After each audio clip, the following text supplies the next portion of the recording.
Assalamualaikum warahmatullahi wabarakatuh.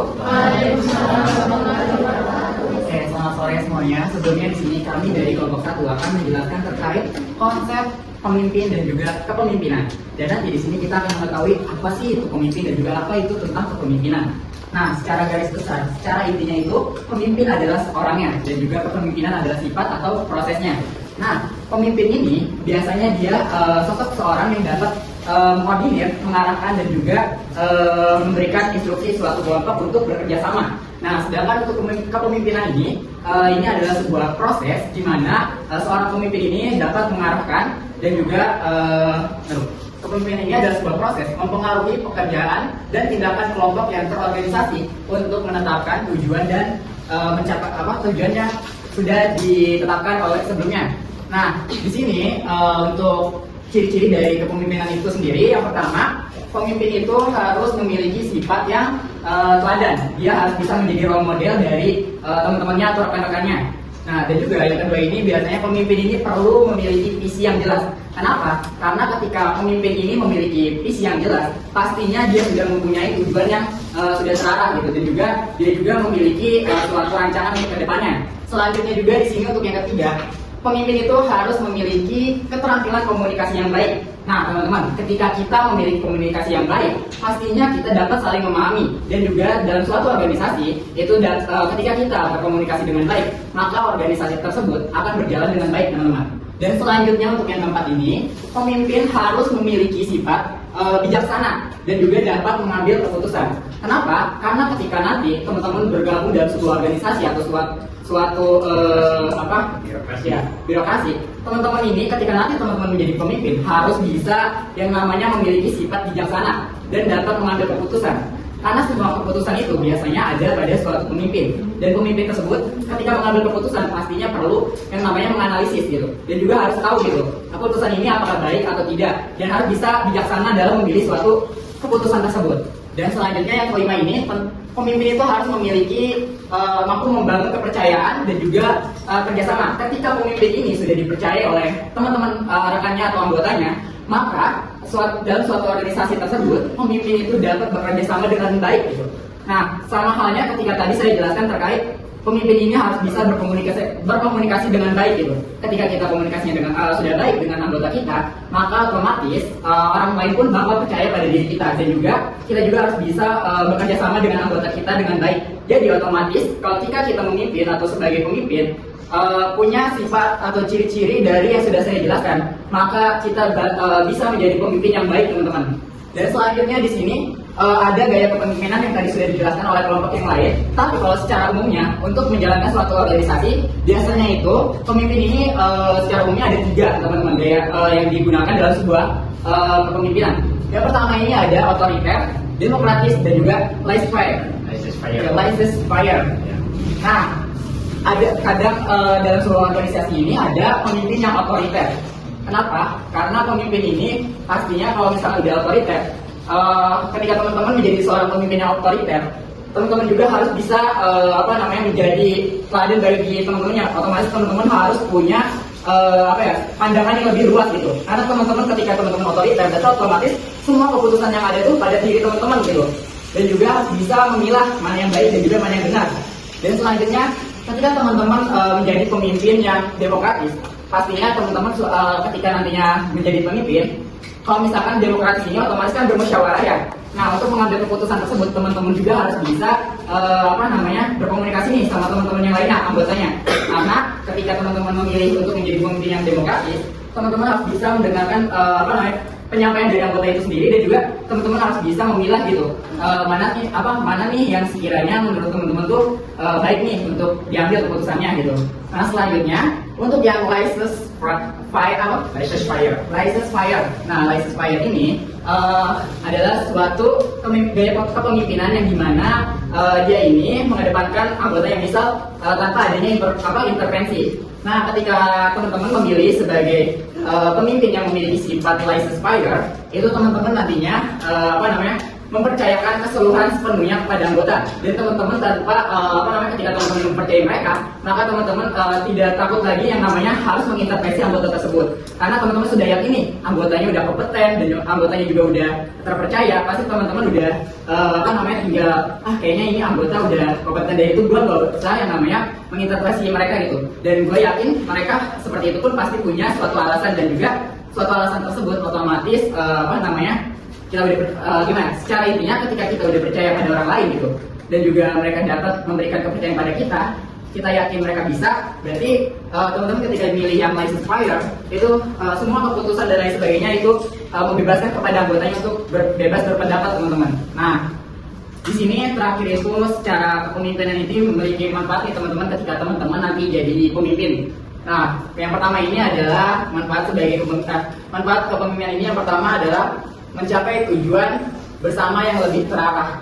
Nah, ketika teman-teman ini menjadi seorang pemimpin dan juga memahami konsep dari kepemimpinan itu sendiri, teman-teman akan mendapatkan manfaat tersebut, teman-teman. Ketika kayak teman-teman nih udah jadi pemimpin, terus tujuannya udah terarah dan udah tercapai, itu bakal ngerasain gimana rasanya senang gitu. Semua yang kita rancang, semua yang kita udah lakuin dan udah dikonsepkan terus berjalan dengan baik, itu bakal terasa teman-teman ketika nanti teman-teman bakal jadi seorang pemimpin. Baik, luar biasa. Di kelompok 2 ada teori-teori kepemimpinan. Nah, teori-teori kepemimpinan ini kita tadi temukan ada dua, ada teori serba sifat dan ada teori serba situasi. Nah, apa itu teori serba sifat? Jadi teori serba sifat ini sering disebut personal traits theory, atau yang menekankan pada sejumlah sifat pribadi yang harus dimiliki oleh seseorang selaku syarat untuk menjadi pemimpin. Nah, teori serba sifat ini dibagi menjadi dua, teman-teman. Ada teori kelahiran atau genetis dan teori keturunan atau hereditor. Nah, teori kelahiran ini adalah teori yang menyatakan bahwa seseorang dapat menjadi pemimpin karena bakat yang dibawa sejak lahir. Jadi sesuai namanya teori kelahiran atau genetis, jadi si pemimpin ini sudah ada bakat sejak kecil yang diasah atau itu sudah menjadi alfa gitu, misal di kelompok tertentu. Sehingga dari kecil tuh dia sudah memiliki karismatik buat menjadi pemimpin. Nah, itu dari teori kelahiran. Kemudian ada teori keturunan, hereditor. Seperti namanya teori keturunan, jadi teori keturunan ini bisa diturunkan biasanya dari zaman-zaman kerajaan, seperti dari raja, misal bapaknya itu seorang raja turun ke anaknya, nah seperti itu, turun temurun lah istilahnya gitu. Nah, teori keturunan ini berpendapat bahwa seseorang dapat menjadi pemimpin karena memiliki karismatik pribadi sebagai satu anugerah pribadi. Nah, itu jadi sebelumnya itu dia harus kayak mempunyai gen atau dari orang tuanya gitu seperti pemimpin. Nah, itu harus mewarisi gitu ya, mewarisi dari keturunan tersebut. Kemudian di sini ada teori serba situasi. Nah, teori serba situasi ini terbagi menjadi dua, ada teori sosial dan teori tradisional. Nah, teori sosial ini adalah teori jadi keadaan sosial masyarakat dapat melahirkan atau menghendaki pemimpin-pemimpin tertentu. Misal kayak contohnya di zaman Perang Dunia Kedua lah ya. Kan itu pas zaman Perang Dunia Kedua tuh ibaratnya Jerman tuh lagi terpuruk lah ya pas semenjak Perang Dunia I. Nah, jadi mereka tuh harus mempunyai pemimpin yang ibaratnya bisa Nah, kemudian ada teori tradisional. Teori tradisional ini ada teori di mana tradisi tertentu menghendaki pemimpin yang sesuai. Nah, jadi teori tradisional ini biasanya lahir dari adat atau budaya tertentu gitu. Contohnya misal di pegunungan Himalaya gitu ada suku atau agama tertentu yang harus melahirkan pemimpin dari teori tradisional ini gitu. Kayak gitu. Tapi di zaman dulu, di zaman Perang Dunia gitu, pemimpin itu harus mempunyai sifat yang kayak dia itu harus bertahan di negaranya gitu, harus bisa menyerang, nah kayak gitu. Jadi kesimpulan dari teori serba sifat dan teori serba situasi ini adalah di mana teori serba sifat ini ada dua, teori kelahiran, jadi dia tuh dari lahirnya sudah memiliki karismatik untuk pemimpin, dan teori keturunan atau dia tuh mempunyai gen yang mewarisi kerajaan gitu. Dan kesimpulan dari teori serba situasi ini adalah teori sosial ini melahirkan pemimpin yang ada di zamannya gitu. Dan teori tradisional adalah kesimpulannya pemimpin yang bisa memimpin budaya atau masyarakat tertentu. Iya, terima kasih. Baik anak-anakku sekalian, baik teman-temanku sekalian, izin semuanya, saya Ananda Febri Utara dari perwakilan kelompok 3 akan menjelaskan bagaimana macam-macam gaya kepemimpinan yang telah kita telusuri bersama teman-teman kelompok saya tadi. Yang pertama itu ada tipe gaya kepemimpinan. Yang pertama ada otoriter, di mana otoriter ini gaya kepemimpinan yang satu kekuasaan ada dipegang oleh satu orang, di mana yang lainnya tidak bisa membuat sistem, tidak bisa memengaruhi atasan. Jadi satu orang ini bebas untuk menyuruh bawahannya, di mana yang telah ditulis juga pada pengertiannya gaya kepemimpinan ini telah memutuskan segala putusan dan kebijakan yang diambil dari diri sendiri dengan secara penuh, tidak ada tanpa banyak melibatkan anggota lainnya. Jadi benar otoriter ini adalah di mana segala suatu sistem atau segala suatu perintah ada di satu orang. Lalu yang kedua kami menemukan gaya kepemimpinan yaitu militeristik, di mana gaya kepemimpinan ini ya pada dasarnya seperti militer, di mana dituntut untuk disiplin, dituntut untuk tepat waktu, dituntut untuk tegas. Jadi pemimpin yang memiliki gaya kepemimpinan ini biasanya itu orangnya tidak mau ketinggalan yang namanya waktu, tidak mau mensia-siakan waktu. Yang dimana pada dasarnya ditulis juga di sini pendekatan kepemimpinan yang menekankan disiplin tinggi, hierarki dan struktur formal dalam suatu organisasi. Lalu yang ketiga kita menemukan gaya karismatik, di mana gaya karismatik ini tipe kepemimpinan yang dimana pemimpinnya itu mempunyai karisma tersendiri. Biasanya itu ada di kalangan bangsawan seperti raja, ratu, pangeran. Itu adalah tipe pemimpin karismatik, di mana biasanya juga tipe pemimpin ini itu mempunyai fans yang banyak atau mempunyai pengikut yang banyak. Jadi orang-orang itu kenapa mengikuti dia, biasanya ada suatu urgensi atau seperti pemimpin ini memiliki kekuatan ajaib dari karismanya itu. Lalu yang keempat ada tipe demokratis, yang banyak kita tahu juga. Tipe demokratis ini juga dianut oleh Indonesia ya. Indonesia juga demokratis, di mana pemimpin demokratis ini berorientasi pada manusia dan memberikan bimbingan yang efisien kepada para pengikutnya, di mana di dalamnya ada kebebasan berpendapat. Jadi tipe demokrasi ini benar-benar pemimpin yang ingin melihat pengikutnya itu sejahtera, tidak ada yang kelaparan atau yang lainnya juga. Itu tipe pemimpin atau gaya kepemimpinan demokratis. Lalu yang keempat ada laissez-faire, di mana laissez-faire ini gaya kepemimpinan yang biasanya pemimpinnya itu ya udah membebaskan seluas-luasnya kepada para pengikutnya, di mana di sini gaya pemimpin yang memberi kebebasan yang seluas-luasnya kepada setiap anggota staf di dalam tata prosedurnya. Apa yang akan dilakukan juga, yang dikerjakan juga itu membebaskan kepada bawahan-bawahannya. Lalu yang terakhir di sini ada paternalistik, di mana kayak pemimpinan paternalistik ini ya pemimpin ini seperti bapak. Jadi di mana para pengikut-pengikut itu memberi harapan kepada pemimpin ini dan agar pemimpin ini menjadi pemimpin yang baik atau pemimpin yang diharapkan sesuai oleh pengikut-pengikutnya.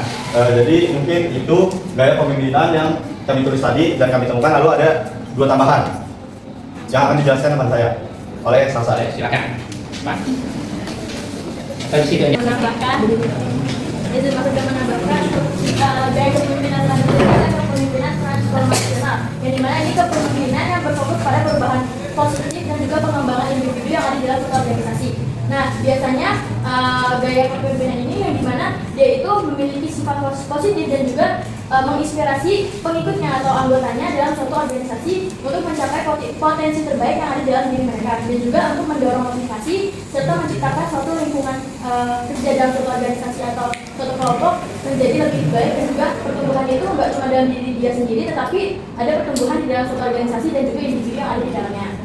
Terus juga selanjutnya ada kepemimpinan Stefan, yaitu ya, itu tuh kepemimpinan melayani, yang dimana pemimpin ini akan melayani ataupun memfasilitasi serta koordinasi anggotanya untuk terus berkembang. Jadi selain dia sebagai pemimpin, dia juga memfasilitasi dan juga mengkoordinasi anggotanya itu agar anggotanya itu tetap agar terus berkembang dalam suatu perjalanan di dalam suatu organisasi. Dan juga dalam kepemimpinan ini dia mengutamakan kebutuhan, kepentingan dan juga aspirasi dari para anggotanya daripada kepentingan pribadi, yang dimana lebih mengutamakan kebutuhan dan juga perkembangan dari pribadi di dalam suatu kelompoknya daripada diri dia sendiri. Nah, kurang lebihnya itu aja. Terima kasih. Baik, terima kasih. Ya, Kenalkan, saya Siva, saya dari kelompok 4 izin menjelaskan mengenai materi yang kami dapatkan, yaitu mengenai model kepemimpinan berbasis kekuasaan. Di sini kita ada 2 konteks mengenai kepemimpinan dan kekuasaan. Tentunya nantinya ada korelasi atau hubungan antara kepemimpinan dan juga kekuasaan. Nah, yang pertama tentunya kita membedah apa itu kepemimpinan dan kekuasaan. Nah, kepemimpinan itu menurut teori RTI, kepemimpinan adalah hubungan yang ada dalam diri seseorang atau pemimpin yang dimana aktivitas itu mempengaruhi orang-orang untuk bekerja sama secara sadar dalam hubungan tugas. Nah, ini juga berusaha untuk mencapai tujuan kelompok secara bersama. Kemudian ada pengertian kekuasaan. Kemudian selanjutnya ada kekuasaan, yaitu menurut Max Weber, kekuasaan adalah kesempatan bagi seseorang atau kelompok yang dimana hal tersebut itu untuk mewujudkan kehendaknya dalam bentuk sesuatu aksi sosial, baik bagi mereka yang menentang ataupun mengikutinya. Jadi kekuasaan itu ketika kita diberikan suatu jabatan sebagai pemimpin, jadi itu si pemimpin menggunakan kekuasaannya untuk mengalih atau mengorganisir dari suatu organisasi tersebut. Kemudian tentunya ada definisi secara keseluruhan mengenai kepemimpinan dan juga mengenai model kepemimpinan berbasis kekuasaan, di mana kelompok kami mendapatkan definisi ini, yaitu menurut Gary Yuki 2013 bahwasanya kekuasaan itu dalam kepemimpinan adalah kapasitas untuk mempengaruhi perilaku, nilai, dan keyakinan bawahan dan dapat berasal dari posisi formal maupun kekuatan pribadi. Jadi ini tuh ketika kita menjadi pemimpin dan mempunyai kekuasaan menjadi pemimpin maksudnya, terus nanti ada kekuasaan yang kita peroleh. Jadi kita dalam proses kepemimpinan yang berbasis kekuasaan ini kita mempunyai privilege gitu untuk mengorganisir seseorang. Jadi kita mampu memberikan kayak dampak dan bahasa-bahasa yang kita perintahkan itu mempengaruhi si bawahan kita. Itu menurut Gary Yuki. Kemudian secara keseluruhan tentunya model kepemimpinan dan kekuasaan ini dikembangkan untuk menghubungkan sifat atau karakter si pemimpin dengan menghubungkan timbal balik pemimpin dan bawahan. Nah, tentunya ini tuh dimana kepemimpinan dan kekuasaan itu si pemimpin itu mengharapkan timbal balik karena dia sudah mempunyai privilege, yaitu kekuasaan, yaitu mempunyai jabatan. Nah, kemudian ada korelasi nih antara kepemimpinan dan kekuasaan. Korelasi itu apa? Korelasi adalah hubungan antara kepemimpinan dan kekuasaan. Tentunya ini ada kepemimpinan itu tidak bisa dilepaskan dari kekuasaan. Kenapa teman-teman? Karena ketika kita mempunyai kekuasaan dan sebagai pemimpin, itu tentunya kita mempunyai amanah tanggung jawab untuk mengorganisir dari si organisasi tersebut. Kemudian ada kekuasaan berfungsi melalui taktik pengaruh. Jadi kekuasaan itu mempengaruhi cara kepemimpinan kita. Kemudian ada keadilan memperkuat atau melemahkan korelasi. Nah, keadilan atau memperkuat atau melemahkan korelasi itu artinya korelasi tadi kan disebutkan bahwa hubungan. Nah, hubungan antara keadilan. Jadi ini sebenarnya model kepemimpinan yang tidak secara merata dapat timbal balik dan bermanfaat kepada organisasi. Bukan berarti seperti itu, karena ada kata kekuasaan di mana pemimpin layaknya semuanya mengorganisir tanpa melibatkan si kayak bawahannya itu untuk untuk berkolerasi dengan si organisasi tersebut. Kemudian ada jenis-jenis kepemimpinan. Nah, tentunya tadi kan dijelaskan sama kelompok Ian, kelompok 3 ya. Nah, itu kan ada macam-macam model kepemimpinan. Tentunya itu ada hal yang menjadi salah satu macam yang memang harus digunakan untuk bermanfaat bagi semua organisasi. Contohnya demokratis itu salah satu model kepemimpinan yang menurut saya itu baik karena ada musyawarah juga di dalamnya. Kemudian, di sini kita tentunya mengambil poin di mana kekuasaan, kepemimpinan dan kekuasaan. Nah, dari yang disebutkan tadi kelompok Ian bahwasanya ada otoriter, demokratis, kemudian ada yang lainnya juga. Nah, kita ambil poin di mana kekuasaan ini yang berkorelasi dalam kepemimpinan. Tentunya ada yang pertama ada kepemimpinan otoritas atau otoriter, yang dimana pemimpin ini tuh memiliki kekuasaan penuh. Jadi semuanya yang diorganisasi dari organisasi itu ya udah pemimpin. Jadi dengan tanda kutip bahwa organisasi ini adalah milik pemimpin aja karena dia punya kekuasaan. Jadi si anggota ini tidak mempunyai hak untuk secara penuh berkolaborasi dengan organisasi. Kemudian, ini juga dijelaskan bahwa pemimpin memiliki kekuasaan penuh membuat keputusan secara sendiri dan juga mengharapkan bahwa bawahan itu untuk penuh tanpa banyak diskusi. Jadi ya sudah dengan tanda kutip keputusan itu hanya ya udah diambil dari si kekuasaan yang punya kekuasaan atau pemimpin. Kemudian ada jenis kepemimpinan yang digunakan yaitu transformation. Ini tuh seperti menekankan kekuatan pribadi pemimpin itu sebagai hubungan dengan bawahan itu ya sudah kita punya kepemimpinan, berarti kita mempunyai kekuasaan seperti itu. Kemudian ada pola kepemimpinan, di mana ada korelasi ini berhubungan dengan pola kepemimpinan, di mana pola kepemimpinan itu adalah cara seseorang bagaimana menjadi seorang pemimpin yang nantinya pemimpin itu tentunya berinteraksi dengan bawahannya, mengerahkan, mengorganisir, dan mempengaruhi si tim atau bawahannya. Nah, demi tujuan bersama. Nah, secara keseluruhan mengenai ini semua itu, teman-teman, bahwasanya ada korelasi antara kepemimpinan dan kekuasaan, di mana kepemimpinan ini tentunya privilege bagi kita ketika kita menjabat sebagai seorang pemimpin. Baik, tepuk tangan. Sebelumnya saya dari mewakili kelompok 5 akan menjelaskan mengenai peran kepemimpinan dalam pendidikan. Nah, karena di sini dalam pendidikan saya akan kasih contoh pemimpin kepala sekolah, teman-teman. Jadi peran kepemimpinan ini ada 6. Yang pertama itu ada visi misi. Jadi di sini pemimpin itu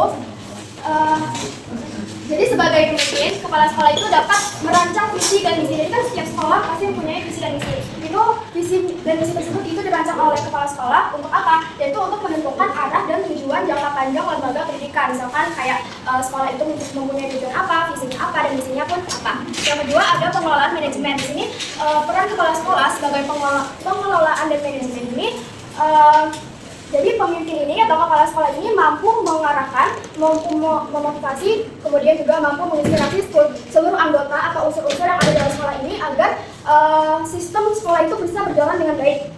Yang kemudian di sini ada motivator, yaitu dalam dunia pendidikan seorang pemimpin, misalkan kepala sekolah, itu harus bisa memberikan motivator kepada guru-guru maupun kepada siswa agar mungkin guru tersebut itu memiliki motivasi untuk mengajar lebih baik supaya pengajaran dalam kelas itu bisa berjalan secara efektif dan pengetahuannya itu bisa tertransformasi ke siswa secara efektif.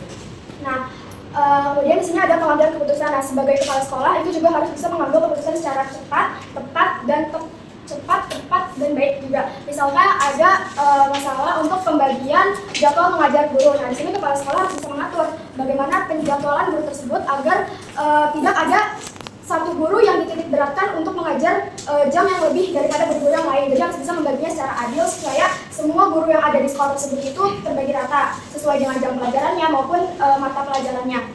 Kemudian di sini ada inovator. Jadi peran kepemimpinan kepala sekolah dalam pendidikan itu mampu menciptakan perubahan positif yang berkelanjutan di sekolah. Jadi kepala sekolah ini harus bisa mengembangkan ide-ide baru di sekolah tersebut agar sekolah itu lebih maju, lebih berkembang, dan pendidikannya pun semakin baik. Misalkan di sekolah tersebut itu belum ada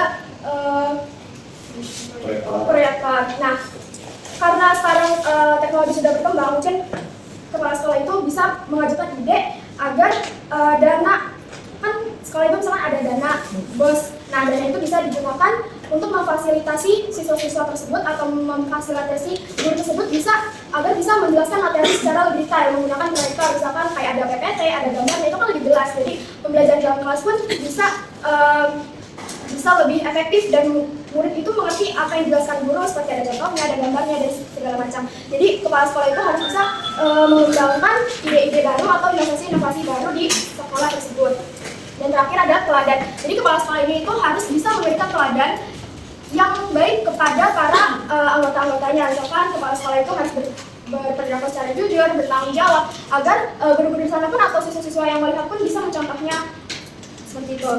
Nah, dari peran-peran ini itu juga memiliki dampak, yaitu pertama dampak kualitas pembelajaran. Nah, kualitas pembelajaran ini misalkan dengan pemimpin yang baik yang bisa